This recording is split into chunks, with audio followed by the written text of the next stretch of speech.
ایک اونٹ اور ایک گیدڑ میں گہری دوستی تھی۔ دونوں ہر وقت ساتھ ساتھ رہنے اور کھانے کا پروگرام بھی ساتھ ساتھ بناتے تھے۔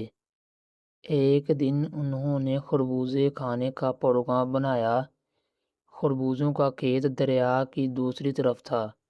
گیدڑ نے اونٹ سے کہا، دوست، تم تو دریا کے دوسرے کنارے پر پہنچ جاؤ گے، مگر میں کیسے جاؤں گا؟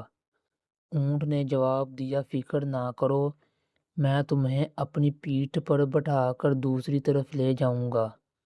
دونوں دوست ندی کی دوسری طرف پہنچ گئے اور خربوزے کھانے لگے۔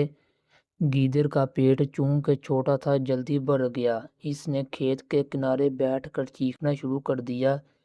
اونٹ نے گیدڑ کی منت سماجت کی، دوست ایسا نہ کرو، ایک تو ابھی میرا پیٹ نہیں بھرا اور دوسرے تمہاری آواز سن کر کسان آ جائے گا اور میری خوب پٹائی کرے گا۔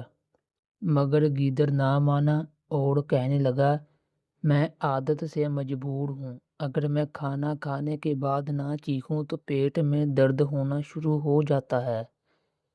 گیدڑ شور مچاتا رہا اور اس کی آواز سن کر کسان اور اس کے بیٹے لاٹھیاں لے کر پہنچ گئے۔ گیدڑ تو جھاڑیوں میں چھپ گیا، مگر اونٹ کو انہوں نے بہت مارا۔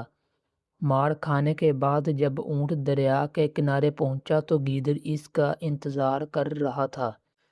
گیدڑ پھر اونٹ کی پیٹھ پر سوار ہو گیا۔ جیسے ہی وہ دریا کے درمیان پہنچے، اونٹ نے پانی میں غوطہ لگانا چاہا۔ گیدڑ نے کہا، دوست، یہ کیا کرتے ہو؟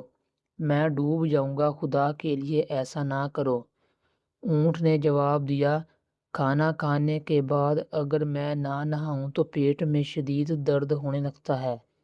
یہ کہہ کر اس نے غوطہ لگایا۔ گیدڑ تیز لہروں میں بہہ گیا اور چند غوطے کھانے کے بعد ڈوب گیا۔ دوستو، کبھی کبھی سزا کے طور پر بدلہ بھی لے لینا چاہیے تاکہ آئندہ ایسا نہ ہو، لیکن بہتر یہی ہے کہ جو ہم سے برا سلوک کرے ہم اس سے اچھے طور پر پیش آئیں۔ اس طرح اللہ دوسرے کے دلوں میں ہماری محبت ڈال دیں گے۔